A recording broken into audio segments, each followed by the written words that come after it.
할렐루야. 네, 오늘 이렇게 두 주를 쉬고 또 이렇게 두 주 만에 수요 예배로 모이니까 또 더 감사하고 더 감격스럽습니다.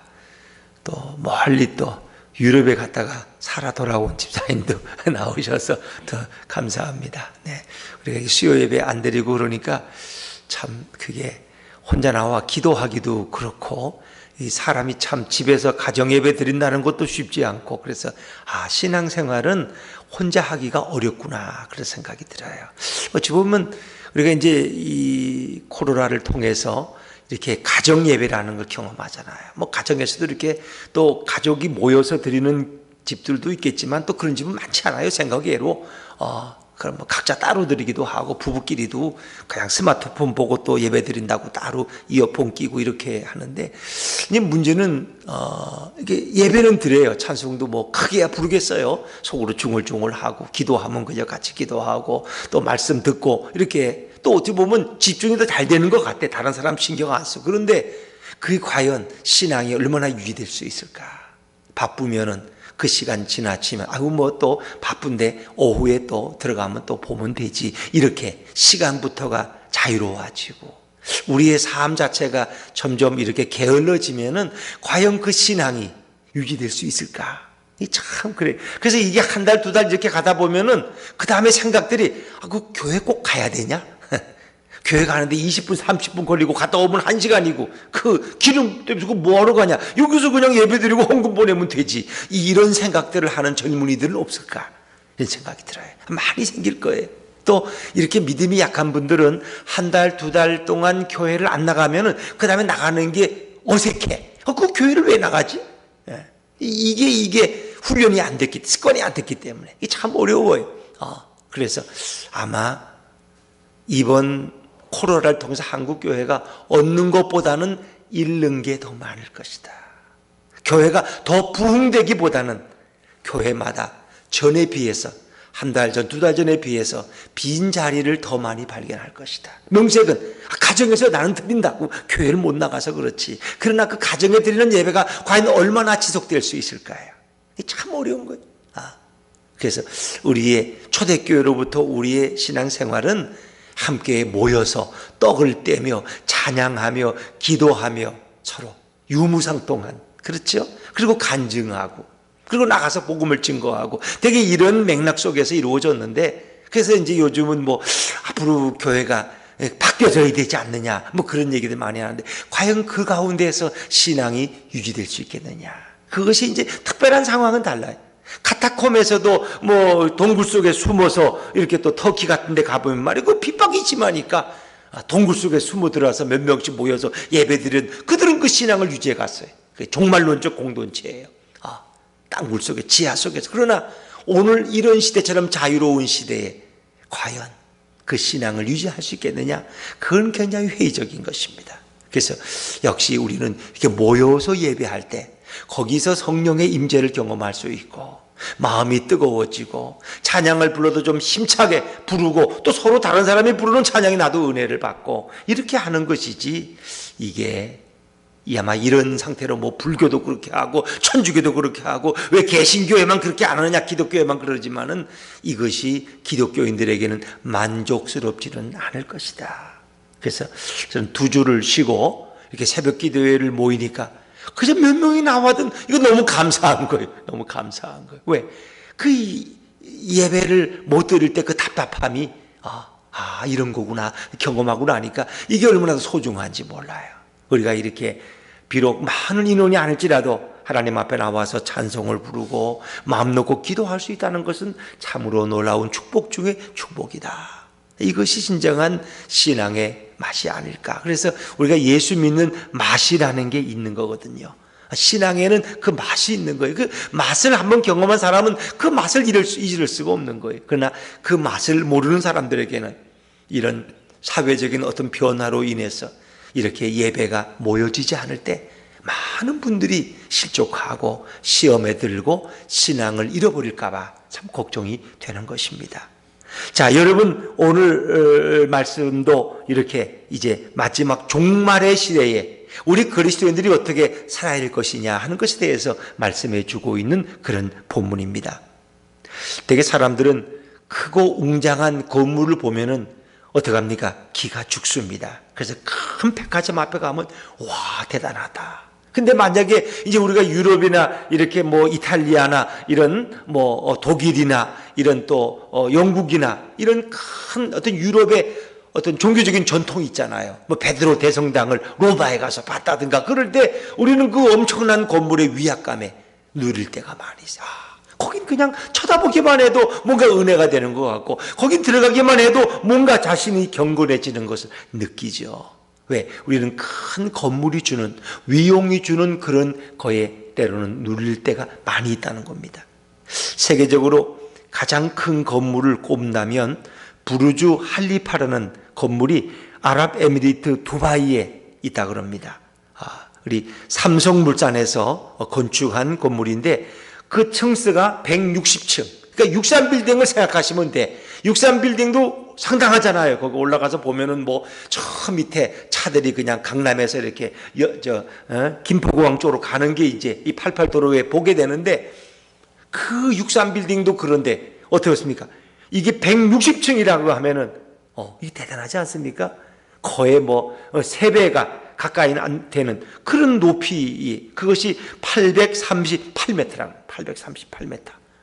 그 어마어마한 거죠. 그 건물 앞에 설 때 사람들은 무엇을 느낄까? 그래서 그것을 현대의 바벨탑이라고도 부릅니다. 인간 문명의 하나의 상징적인 건물이 있다면 우리가 로마에 가면은 콜로세움이 지금도 흔적이 남아 있어서 이제 그것을 원형 극장 혹은 원형 경기장이라고 그러는데 그 이제 검투사들이 사자와 싸우던 곳, 또 기독교인들을 사자의 밥에 의해서 핍박하던 곳이 이제 그 원형 콜로세움이에요. 근데 지금은 뭐 다 허물어지고 이제 밑바닥만 이렇게 남아 흔적만 남아 있는 거죠. 근데 그것이 원래 AD 80년 로마의 티투스 황제에 의해서 건축될 때는 4층 높이에요. 4층 높이. 그리고 그것이 원형 극장 모양이었고, 그리고 거기에 몇 명이 들어간, 최소한 적게는 5만 명에서 많게는 7만 명 정도가 그 계단식 극장에 들어가서 그 중앙에 그 경기하는 것을 볼 수 있었다는 거죠. 참 대단한 거죠. 사람들은 그걸 보고 로마의 영광을 경험했어요. 그러나 지금 역사 속에 그것이 이제 몇 번의 화재도 경험하고 다 허물어지고 이제 폐허의 흔적만 남아 있잖아요. 사람들이 볼 때는 어찌 보면 인간이 세운 문명이라는 건 다 그런 거예요. 아무리 우리가 잘 지은 예배당이라는 것도 결국 그런 거예요. 언젠가는 허물어질 것이고. 아무리 유럽에 가면 뭐 300년, 400년 동안 지은 그런 엄청난 성당들도 화재 한번 나니까 또 허물어지고, 물론 그 사람들은 보존하려고 왜? 보존하는 이유는 하나님을 찬양하기 위해서 보존하는 게 아니에요. 관광 수입이 상당히 많거든요, 그것이. 무슨 쾰른 성당, 무슨 성페드로 대성당, 이런 것들이 굉장한 관광 수입을 올리기 때문에 그것이 그 나라의 중요한 관광 수입원이에요. 그래서 그것을 또 보수하고 무슨 국보처럼 이렇게 여기지 않습니까?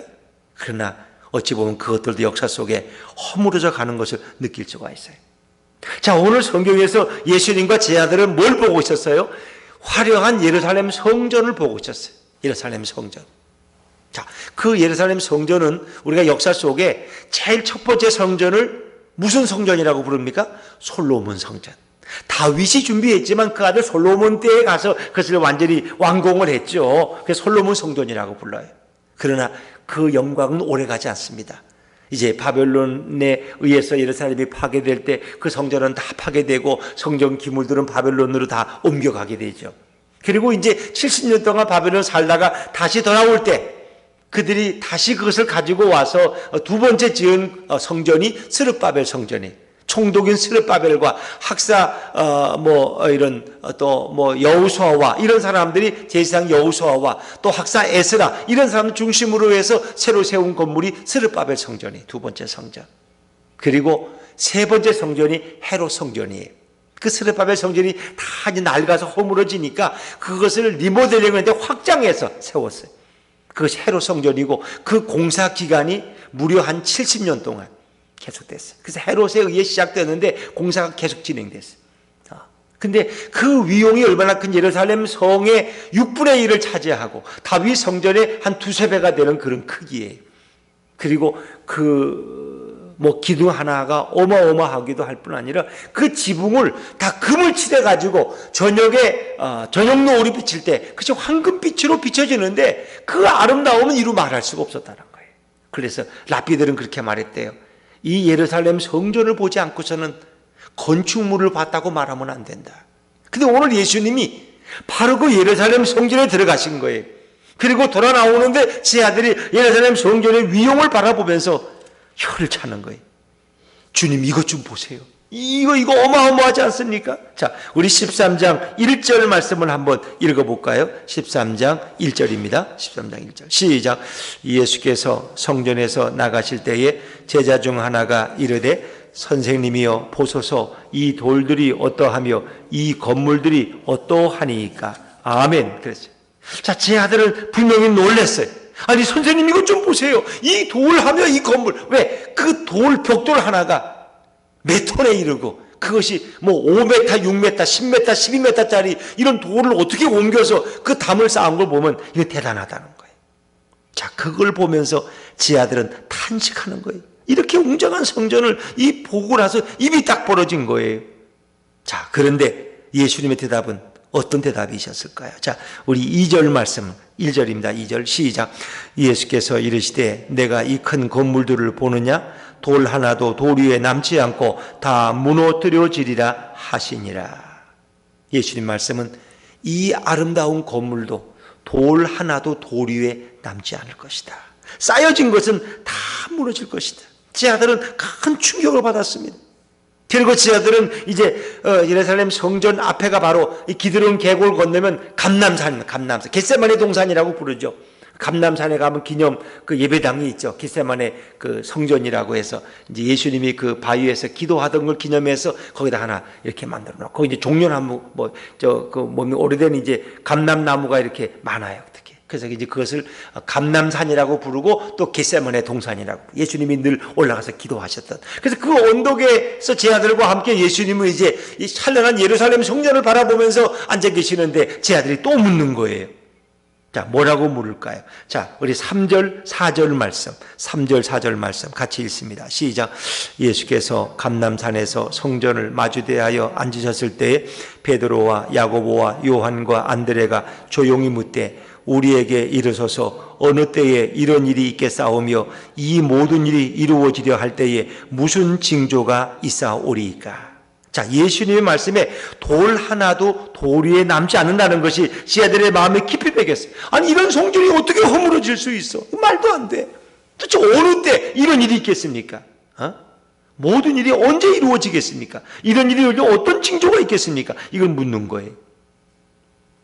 자, 여러분, 예수님은 오늘 이 예루살렘 성전에서 말씀을 증거하시고 나오시는 길이에요. 성전이라는 것은 자고로 무엇입니까? 하나님의 임재가 있는 곳입니다. 기도하는 곳입니다. 말씀이 선포되는 곳입니다. 제사가 집례되는 곳입니다. 근데 예수님은 여기서 이것들을 하나도 발견할 수, 하나님의 임재를 볼 수 없어요. 그건 이미 타락한 성전. 왜? 거기서는 판매하는 사람들, 또 뭐 비둘기 판매하는 사람, 동전 바꾸는 사람들, 이래서 그들의 다 이 유착관계가 있어서 그죠? 사람들이 가져온 재물들은 다 튀어나와 버리고 이 안에서 비싸게 주고 산 것만이 합격이 되고 말이에요. 이렇게 검사를 잘못하는 거예요. 그리고 그것은 타락한 성전이었어요. 거기에는 생명도 없었고 하나님 앞에 드리는 진정한 회개의 기도도 없었고 진정한 하나님의 말씀의 대응도 없었고 진정한 제사가 드려지지도 않았어요. 거기에는 마치 어두운 무덤과 같았어요. 예수님은 이 성전에서 더 이상 아무런 소망도 발견할 수 없었어요. 그것이 예수님이 예루살렘 성전에 나온 마지막 순간이었어요. 이 성전에는 아무런 생명도 없고 아무런 소망도 없고 거기는 하나님의 임재도 경험할 수 없는 것이 바로 타락한 이곳이었어요. 오직 제사장들과 그 성전 지도층들의 타락과 그들의 외식과 그들의 욕망만이 가득한 죽음의 무덤 같은 곳이 바로 예루살렘 성전이었어요. 그 외형은 그렇게 아름답고 번쩍였지만 그 속에는 어떤 생명도 발견할 수가 없었던 것입니다.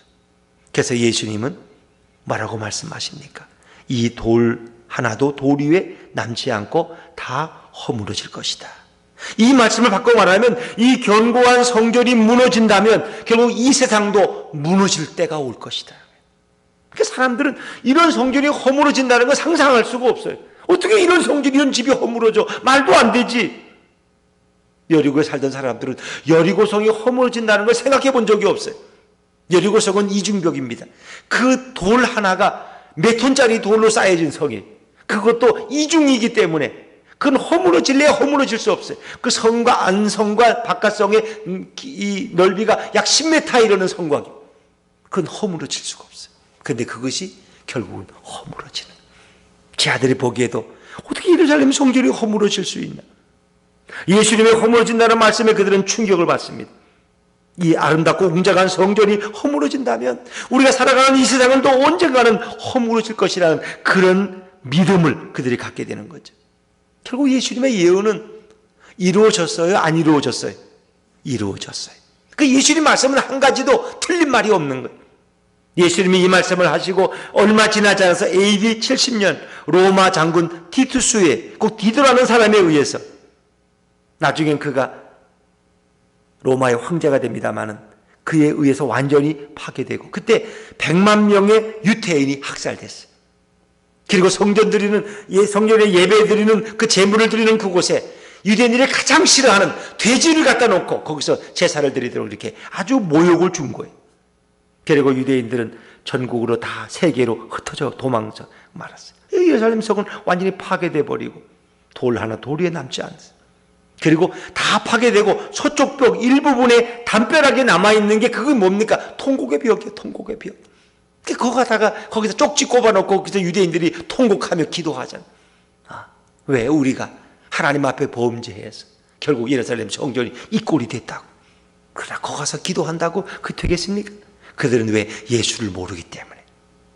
그들의 기도는 헛된 메아리에 불과한 것입니다.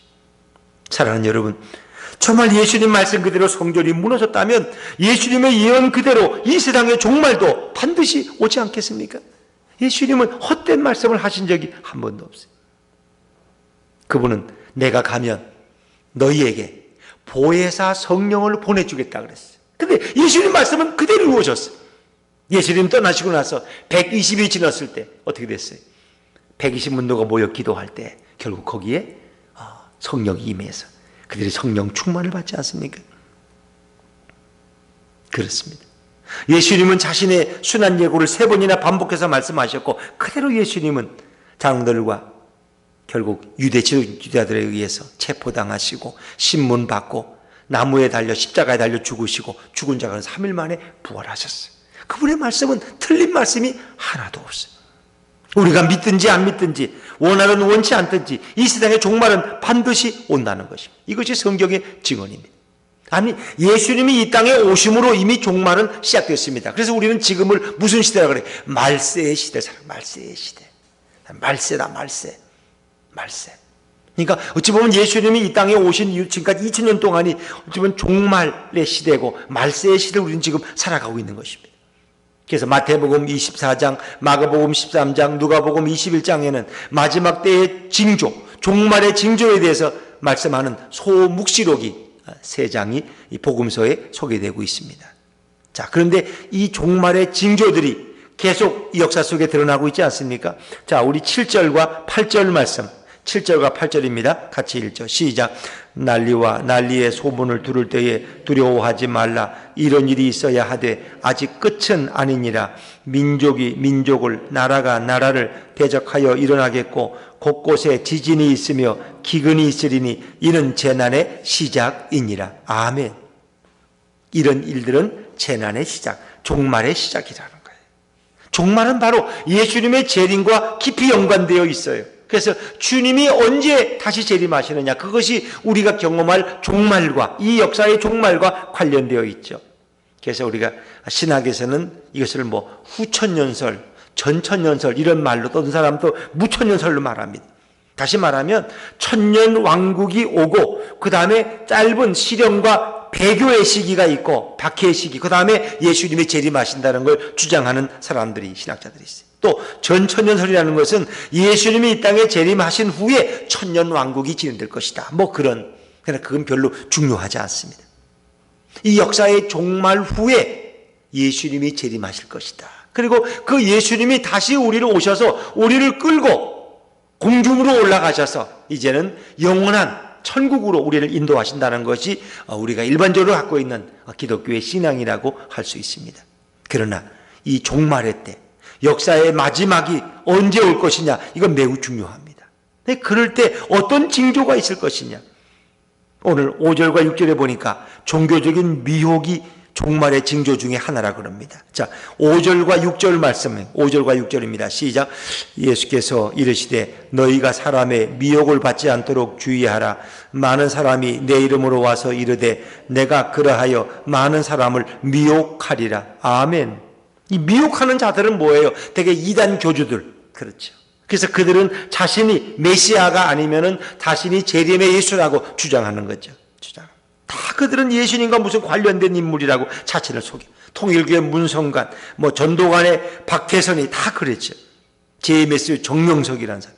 신천지 이만희는 말할 것도 없고 자기가 보혜사 예수라, 보혜사 예수, 영으로 오신 예수가 자기래. 그 사람 말의 결론은 또 하나님의 교회, 여기저기 건물 잘 짓는 하나님의 교회. 안종웅이 남자 하나님은 죽었고 이제 부인 하나님이 또 지금 살아서 또 역사하신다고. 이 다 자기들이 하나님 아니면 메시아, 예수와 연관되어 있어. 이 미혹하는 자들이 역사 속에 끊이지 않고 일어났어. 그것이 종교적 미혹이 계속된다. 그때 우리는 사람의 미혹을 받지 않도록 주의하라는 것입니다. 주의하라. 이런 것들이 많을 때 우리가 지금 종말의 시대를 살아가고 있구나 느끼시면 된다는 거예요. 자, 두 번째, 이 종말의 징조를 보면 극심한 사회적 혼란이 야기된다는 거예요. 자, 우리 7절 말씀, 7절입니다. 7절 같이 읽죠. 시작. 난리와 난리의 소문을 들을 때에 두려워하지 말라. 아직 끝은 아니니라. 아멘. 난리와 난리의 소문. 그것은 전쟁의 소문일 수도 있고 어떤 사회적인 어떤 현상일 수도 있어요. 요즘 코로나 바이러스 이런 것도 난리의 소문이죠. 이탈리아에서 1000명이 넘게 죽었대. 이란에서 800명이 죽었대. 중국에서는 거의 10,000명이 죽었대. 한국에서도 이제 100명이 돼갑니까? 하여튼. 자, 이런 어떤 세계의 어떤 난리의 코로나의 소식, 이런 극심한 또 경제 불황으로 인한 이런 난리와 난리의 소문들, 뭔가 그것이 어떤 것이든지, 때로는 전쟁의 소문들, 그렇죠. 중동에서 전쟁의 소문은 끊이지 않고 지속되지 않습니까? 요즘 잠잠한 것 같죠. 요즘 코로나 때문에 신경을 못 써서 그렇지. 또 그쪽에서는 계속해서 더 키고 그 경계선에서 계속해서 전쟁이 야기되고 발발하고 있지 않습니까? 중동은 말할 것도 없고요. 지난 역사 속에 전쟁이 없었던 시대는 거의 없었다 그럽니다. 5,500년 역사 속에 14,000회의 전쟁이 반발. 매년 2.6회 전쟁이 계속. 이게 난리와 난리의 소문이. 제1차 세계대전, 제2차 세계대전, 중동의 종교전쟁들, 러시아의 영토전쟁들, 계속해서 전쟁이. 수많은 사람들이 죽어가는 이 난리와 난리의 소문들. 자, 그런가 하면 자연재해들 또 있죠. 우리 8절 말씀 한번 읽어. 8절입니다. 8절 시작. 민족이 민족을, 나라가 나라를 대적하여 일어나겠고 곳곳에 지진이 있으며 기근이 있으리니 이는 재난의 시작이니라. 지진과 기근. 기근이라는 건 지금도 이렇게 우리가 잘 사는 것 같지만 북한 땅에는 심지어 힘들 때는 기근이 심할 때는 북한에서 몇 년 동안에 100만 명이 굶어 죽었다는 얘기들.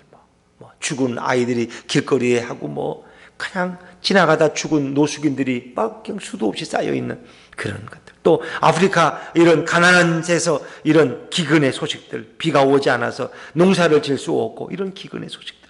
또 지진 말할 것도 없죠. 지진은 역사 속에 계속되지 않습니까? 일본의 지진, 우리 대한민국까지 지진, 안전지대가 아니죠.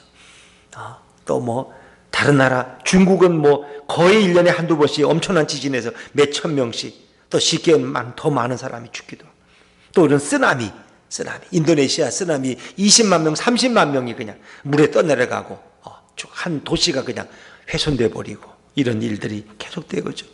오늘날로 말하면 이런 코로나 바이러스도 또 계속되는 하나의 자연 재난이죠. 메르스, 사스, 코로나19 거의 5년에 7년 주기로 계속해서 이런 일들이 일어나고 있는데 메르스나 사스는 이 정도는 아니었어요. 저도 제가 이렇게 뭐 무슨 코로나 바이러스 이런 것 때문에 마스크 쓰고 다닌 적이 한 번도 기억이 없어요. 저는 원래 마스크 안 쓰기 때문에. 뭐 미세먼지가 많아 그래도 마스크 쓰면 자꾸 이 겨울에 이게 안개가 껴서 안경도 좀 안 보이고 답답해서 그냥 잘 안 다니지만은 거의 마스크를 사본 적이 없어요. 그러나 요즘 코로나19처럼 이렇게 온 세계에 하는 건 지금까지 이런 식으로 없어요. 근데 역사 속에 이제 있었죠. 이 페스트라고 하는 거, 흑사병이라는 거. 그래서 흑사병으로 인해서 유럽 인구의 3분의 1이 다 죽었다는 거 아세요? 흑사병으로. 흑사병이 끝난 다음에 유럽의 지도가 바뀌고요. 역사가 바뀌었다. 그러니까 유럽의 3분의 1. 어떤 데인지 아세요?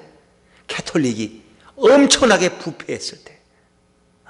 유럽의 천주교가, 중세의 천주교가 엄청나게 부패했어요. 그럴 때 이런 흑사병이 일어나서 엄청난 유럽인들이 죽어갔어요. 여러분, 오늘 이 시대는 왜 이런 것을 맞아요?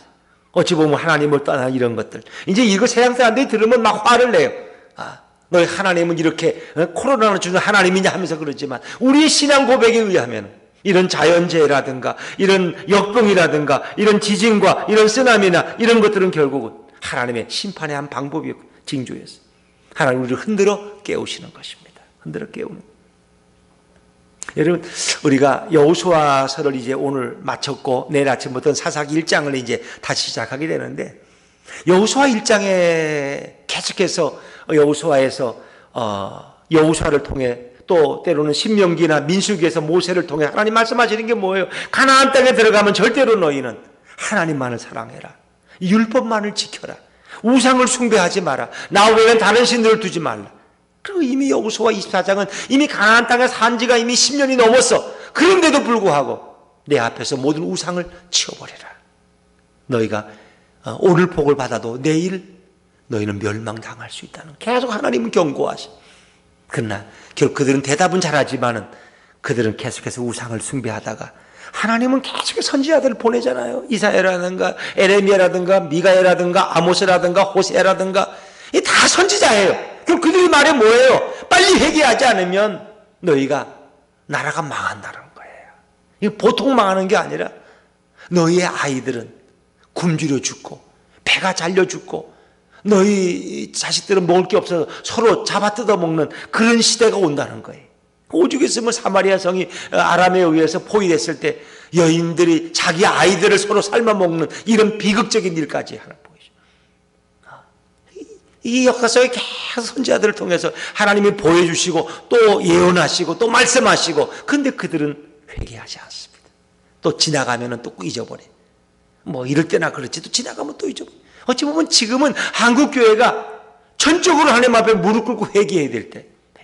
요즘은 뭐 그냥 회개고 뭐고 다 흩어져서 예배도 따로 드리고 그러니까 변호사 사라져 버렸어요. 한국 교회가 어찌 보면은 교단적으로나 한국 교회 전체가 회개 운동을 일으켜야 돼.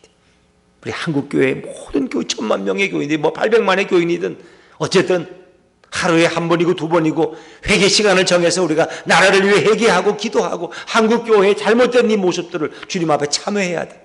그런데 지금 그냥 자가격리만 하고 사회적 거리두기만 하고 이렇게 하면 하지 회개 운동을 일으키지 않아. 누구도 일으키지 않아. 참 어려워요. 어떤 목사님이 오늘 보니까 저 전라도에 계신 어떤 목사님이 대형 교회인데 다윗 시대에는 역병이 왔네. 다윗이 하나님 앞에 나가 회개하고 기도했더니 하나님이 역병을 거뒀다. 이제 그 설교를 하셨어. 그들이 그걸 또 잘못 듣는 분들이 이제 그러면 문재인 대통령이 기도 안 해서 이렇게 코로나가 온 거냐 뭐 이래가지고 난리를 법석을 성경적으로는 틀림이 없는 거예요. 뭐 무슨 대통령이 기도하고 안 하고 한 얘기를 한 게 아니라 다윗 시대에도 역병이 왔는데 다윗 왕은 하나님 앞에 나가 회개하고 기도했기 때문에 그것이 물러갔다. 그 얘기 설교했어. 그때 또 나한테 난리를 쳐가지고 그분이 결국은 사과하고 그거 영상을 내려버렸어. 그냥 여러분, 기독교의 신앙 고백은 무엇입니까? 우리는 이 사르스를 뭐 중국에서 온 것으로 뭐 이렇게만 생각해야 됩니까? 그건 아닙니다. 이건 하나님이 어찌 보면 허락하신 것이고 한국 교회가 하나님 앞에 바로 서지 못했기 때문에 온 결과가 아닐까요? 그리고 역사의 종말에 대해서 하나님은 오늘도 우리를, 잠자는 우리들을 흔들어 깨우고 있지 않습니까? 어떻게 이 시기만 잘 피하고 예배 안 드리고 어떻게 우리 교인에는 이 확진자가 없고 이렇게 잘 이때만 피하면 또 이렇게 살겠다 또 몇 년은 또 이런 것이 아니라 어찌 보면 하나님은 오늘 왜 이 땅에 이런 고난을 허락하실까? 아니, 이 세계적으로 왜 이런 고난을 허락하실까? 여러분, 이탈리아에 어찌 보면 가장 많은 성당이 있는 그곳에, 이탈리아에서 가장 많은 사람이 죽어가는, 우리는 한 번쯤은 왜 이런 것을 하나님이 그냥 보고 계실까? 왜 이것을 그냥 하나님이 방치하실까? 그러니까 한 번쯤은 생각해 볼 필요가 있지 않을까? 날아가는 새 한 마리도 하나님의 허락 없이는 떨어질 수 없다 그러는데, 과연 우리는 이런 코로나19를 어떻게 이해해야 될 것이냐? 물론 좋게 말하면 신천지가 다 드러났으니까 얼마나 좋은 거냐고, 결과적으로는 이것도 유익이 아니냐고, 또 그것도 유익은 유익이에요. 그러나 어찌 보면 말과 행동이 다른 우리들의 입술을 다 마스크로 가려서 말도 못하게 만들고, 모여봤자 제대로 하나님을 예배하지도 않고 매일 분열과 자기 자랑에만 가득한 한국교회가 이 예배도 드리지 못하도록 그렇게 하나님이 다 흩어버리신 지금 그런 모습 속에서 우리가 깨달아야 되어 있는 어떤 그런 영적 예민함이 있어야 되지 않을까? 정말 하나님이 살아계신 하나님이라면, 예수님이 오늘 역사하시고 이 역사를 주관하신다면 우리는 과연 무엇을 고백해야 되고 무엇을 위해서 기도해야 될까 하는 것입니다. 자, 그런가 하면은 기독교인들에 대한 핍박의 시대도 온다고 종말의 징조를 말씀하고 있습니다. 자, 우리 9절 말씀 한번 읽어볼까요? 9절입니다. 9절 한번 읽어보죠. 시작. 너희는 스스로 조심하라. 사람들이 너희를 공회에 넘겨주겠고 너희를 회당에서 매질하겠으며 나로 말미암아 너희가 권력자들과 임금들 앞에 서리니 이는 그들에게 증거가 되려 함이라. 아멘. 이미 중동에서는 이런 일이 계속해서 있죠. 중동에서는 이슬람교, 이슬람 무슬림들에 의해서 수많은 크리스찬들이 때로는 몇십 명씩, 몇백 명씩 화장을 당하고 죽임을 당하고 총살을 당하고 목베임을 당한 일들은 심심찮게 계속해서 이렇게 선교사들에 의해서 전해지고 있는 이야기 아닙니까? 또 불교 지역에 들어간 선교사들이 받는 핍박들, 이런 것들 오늘도 계속되고 있고, 또 우리나라에 있던 6.25라는 전쟁을 통해서 공산당들이 들어왔을 때 기독교인들이 얼마나 많은 핍박과 죽임을 당했을까? 또 일제시대 때 일본에 의해서 얼마나 많은 목사님들과 또 귀중한 성도들이 고난을 당하고 순교당했는가 생각할 수 있잖아요. 결국 우리는 공회에 넘겨지겠고 매질을 당하고 임금들 앞에서 재판을 받는, 물론 사도 바울도 가이사 앞에가 재판을 받았습니다만 그것은 역사 속에 계속되고 있지 않습니까? 그럴 때 너희는 무슨 말을 할까? 두려워하지 말아라. 11절에 제가 한번 읽어볼까요? 사람들이 너희를 끌어다가 넘겨줄 때 무슨 말을 할까? 미리 염려하지 말고 무엇이든지 그때 너희에게 주시는 그 말을 하라. 말하는 이는 너희가 아니야 성령이시니라. 이 고난 속에서도 성령님은 활동하고 우리 대신 말씀하고 계신다고 예수님 말씀하시죠. 자, 그러나 더 비극적인 게 있어요. 12절 말씀 읽어볼까요? 12절입니다. 시작. 형제가 형제를, 아버지가 자식을 죽는 데에 내주며 자식들이 부모를 대적하여 죽게 하리라. 우리는 한국 땅에서는 이런 일을 별로 경험해 본 것 같지 않지만은 앞으로 이런 시대가 오지 않는다고 누가 장담할 수 있겠습니까? 무슬림 지역에서는 부모가, 이슬람을 믿는 부모가 자기 자식이, 딸이 이 기독교 신앙을 갖게 되니까 딸을 자기가 고발해. 법정에 넘겨. 매질을 해서 죽여버려, 딸을. 이런 일들이 수도 없이 많은 거예요. 어찌 보면 부모가 자식을, 자식들이 부모를 대적하여 죽게, 형제가 형제를. 이건 이슬람 사회에서는 지금도 일어나고 있는 일들입니다. 충분히 그럴 수 있는 거죠. 요즘 부모 자식 간에도 서로 생각이 달라서 많이 다투는데, 서로 종교의 차이가 올 때, 이 시대가 어떤 기독교를 인정하지 않는 시대가 온다면 왜 자식이 부모를 고발하지 않겠습니까? 왜 형제가 형제를 고발하는 일이 없겠습니까? 참, 그래서 우리가 좀 두려움을 느껴요. 이 행정명령이라는 거. 그래서 경기도에서도 이런 코로나 예방수칙을 지키지 않는 137개의 교회, 아마 어디 수원이나 성남이나 어디 좀 대도시 중심인지 모르겠어요. 그 교회들은 이런 들어오면은 마스크도 하도록 이렇게 하지 않았고, 손 닦는 이런 것도 소독제도 없고, 하여튼 여러 가지 조건들이 미비한, 그리고 식사를 그냥 예배 끝나고 또 식당에서 식사해. 이런 것들. 이런 거 다 벗어난 교회들. 137개 교회들은 행정명령을 받아서 그들은 예배를 제대로 드리지 못하고. 예배 금지 명령. 그 안 하면 벌금을 200만 원, 300만 원 이하 내야 되는 그런 거. 물론 뭐 작은 몇 개의 교회에 불과하지만 이런 것들이 더 극성해서 그것이 하나의 전 교회를 향한 행정명령이라면 이런 어떤 사회적 변화에 의해서 우리가 예배를 중단해야 돼요. 이제 뭐 공적으로 모이지 말아라. 집에서 예배드리면 되지 않느냐. 이런 것을 대한 우리의 경고 아니겠습니까? 경고. 우리가 지금 예배드리는 것에 대한 감사가 별로 없어요. 그러나 우리 코로나19 때문에 예배당에 모이지 못하는 교회들을 얘기 들으니까 제가 전에 섬기던 영신교회 그 관리장로님하고 잠깐 통화했더니 그분이 그런데 거기는 3주째 벌써 모든 예배를 다 안 드려. 그리고 주일날이면 장로님들하고 교역자하고만 와서 예배 드리고 그걸 바로 이렇게 실시간으로 이렇게 하는 교인들은 하는데 뭐 이 권사님들이 뭐 제대로 이거 할 수 있어요? 스마트폰이고 혼자 하는 분들이 어떻게 봐? 못 보지. 그 젊은 사람이 있어야 그나마 보게 되지. 그러니까 권사님들이 어쩌다가 교회 지나가다가 교회 오면은 사무실에 오면은 막 운대 울어 그냥. 너무 이 교회 오고 싶어서. 또 그런 교회들은 예배당 문 잠그고 예배당 못 들어가게. 집에 가서 기도하라고. 운다는 거예요. 너무 예배당이 그리워서. 너무 예배가 그리고 목사님이 보고 싶고 성도들이 그리워서 눈물 흘린다는 거예요. 우리는 뭐 자주 만나니까 뭐 눈물 흘리고 그렇지 않지만 서울 영신교회만 해도 멀리서 오시는 분들 1시간씩 차 타고 오시는 권사님들은 그 교회를 못 오니까 미칠 것 같아요. 새벽에도 나오시던 분들이 새벽에 못 나오시니까 미칠 것 같아요. 새벽에도 못 나오게 무다 잠궈서 잠그고 교역자들만 와서 그냥 기도하다 가라고. 우리는 예배 드린다는 게 얼마나 감사한지 몰라요. 물론 사회에서 비판적으로 지켜보고 있고 또 그러니까 뭐 그러지 못하는 어려움이 있지만 그것이 어떤 사회적인 어떤 헌법에 의해서 사회적 어떤 제한 명령에 의해서 우리가 마음껏 예배 드릴 수 없는 시대가 올 때 정말 우리는 어떤 일을 경험할 수 있을까? 그러니까 어찌 보면 이런 것들이 우리가 앞으로 경험할 일들에 대한 경고일 수도 있어요. 지금 정신을 차리지 않으면 더 어려운 때가 올 수도 있다는 것입니다. 더 어려운. 우리는 이런 코로나 때문에 예배가 중단되라는 건 한 번도 생각해 본 적이 없어요. 어떻게 이럴 수가, 이게 말이 안 돼. 왜? 사스나 메르스 때도 한 번도 이런 적이 없었어. 뭐 예배 드리는 거 가지고 시비를 건 적이 없어. 그런데 이게 우려하던 것이 현실로 드러났어요. 이 말도 안 되는 이유 때문에 예배를 드릴 수 없는, 그 예배 드리는 교회는 완전히 사회에서 지탄을 받는 이런 모습이 된 것이 오늘의 현실입니다. 정말 우리가 이런 종말의 시대에 과연 우리가 어떻게 살아가야 될까? 어떻게 살아가야 될까? 오늘 이런 가운데서도 주님은 말씀하시죠. 10절에 보니까 또 복음이 먼저 만국에 전파되어야 할 것이니라. 이런 와중에서도 결국 전해져야 되는 것은 뭐예요? 복음이 증거되어야 된다는 거예요. 복음이. 그리고 우리는 뭐 지금 복음 증거하고 복음 전하는 건 신천지밖에 없어. 그 거짓된 복음. 이만희의 복음밖에 없어. 기성교인들은 다 전도하는 것을 지금 손 놓고 이 코로나 때문에 뭐 정신이 없어.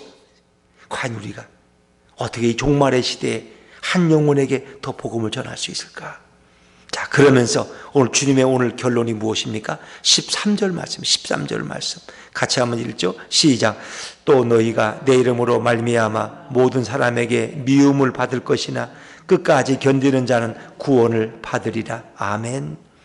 내 이름, 결국 뭐 예수 이름 때문에 모든 사람에게 미움을 받을 것이나, 뭐 우리가 지금 받는 것이 이게 미움인지 아닌지 우리가 잘못해서 받는 손가락질인지 잘 모르겠어요. 그러나 어찌 보면 사회적으로 어찌 보면 교인들을 향한, 교회를 향한 이런 무조건적인 매도도 너무나 많은 거죠. 너무나 많은.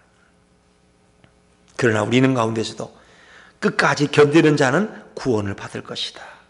앞에서 말씀드린 이런 재난과 재난, 전쟁의 소식들, 이런 역병과 기근, 이런 지진과 쓰나미, 우리가 상상할 수 있는 어떤 이런 것들이 앞으로 또 이 땅에 몰려올지라도 끝까지 믿음을 붙들고 예수님을 바라보면서 견디는 자는 구원을 받을 것이라고 우리 주님 말씀하고 계십니다. 그렇습니다. 오늘 이 시대에 우리 기독교인들은 과연 어떻게 살아가야 될 것인가? 세상 사람들이 보는 종교라는 건 아마 그래. 불교나 기독교나 천주교나 뭐 똑같다고 생각해. 왜? 종교라는 것은 그냥 마음의 수양을 얻는 거야. 사람들이 마음이 허전하니까 그냥 어떤 교회든 뭐 천주교 성당이든 가서 그냥 그 말씀 듣고 그냥 위로받고 이렇게 심신의 어떤 위로받는 거, 마음이 특히 약한 사람들, 염려가 많은 사람들이 가서 위로받는 것이 교회라고 생각해. 그러니까 신앙이라는 건 그저 가지면 좋은 거고 또 안 가져도 그만이고 이렇게 생각할 수 있어요. 그러니까 이 코로나 때 예배 드린다고 막 난리를 치고, 물론 뭐 우리가 잘못한 것도 많아요. 왜 성남에 있는 그 은혜의 강교회는 또 왜 그렇게 소금을 또 뿌려가지고 그렇게 40명이 넘게 50명씩 이렇게 막 번져나가지고 지금 어떻게 교인이 120명인데 어떻게 4, 50명씩 이렇게 그냥, 그 분명히 우리가 아무리 생각해봐도 그 소금물에 의해서 번져진 것 같아. 그건 아무리 번져가도 참 답답한 노릇이죠, 여러분. 그러나 그건 뭐 사람이 누구나 실수할 수 있죠. 그 목사님도 또 실수하셨을 거예요. 절대 우리 집사람은 교인들 입에다 소금물 뿌리고 그러면 안 돼요. 큰일 나는 거예요. 큰일 나는 거예요. 근데 그 목사님이 약간 치유의 사역을 하시는 분이래. 그러니까 아마 이제 예수의 이름으로 소금물만 뿌려도까지 그 코로나 다 이길 수 있다. 아마 그렇게 또 했었을 거야. 왜 다른 교회는 다 쉬는데 그 교회는 예배를 드렸거든. 그러니까 성령이 함께하고 이러면 코로나도 상관없다. 그 소금물이면 충분하다. 아마 그분은 또 그렇게 선포했을 거예요. 그것이 그분의 믿음이니까. 그래서 머리 아프고 이런 분이 있으면 일부 예배 와서 안수기도 받으라고까지 또 그렇게 광고하셨더라고. 근데 그것이 그렇게 걷잡을 수 없이. 자, 그건 뭐 그분도 그거 원해서 된 게 아니에요. 또 잘못 생각하시고 실수하신 거죠. 누구나 실수할 수 있는 거예요. 그러나 전 교회가 매도당하는 이런 모습들을 보면서 과연 우리는 어떻게 신앙생활을 해야 될 것인가? 정말 예수님이 오시는 그 재림의 그 시간에 어떻게 우리가 깨어 있을 수 있을까? 그래서 너희는 스스로 조심하라. 10 처녀가 있는데 5 처녀는 기름도 준비하지 않고 잠들었다가 결국 그 구원에 이르지 못하고 지혜롭고 슬기로운 5 처녀만이 등잔에 기름을 준비했다가 신랑 대신 예수님 오실 때 달려나가서 신랑 된 예수님을 맞이할 수 있었는데, 그리고 그 천국 잔치에 참여할 수 있었는데, 과연 우리는 어떻게 이 시대에 살아갈 수 있을까? 한번 우리가 깊이 생각하면서 정말 어렵고 힘든 시대에 지혜로운 성도로 그 믿음을 지키면서 끝까지 견뎌서 우리가 주님 오심을 경험하고 다 주님의 구원의 축복에 들어가는 우리 모두가 되실 수 있기를 주 이름으로 축원합니다. 기도하겠습니다.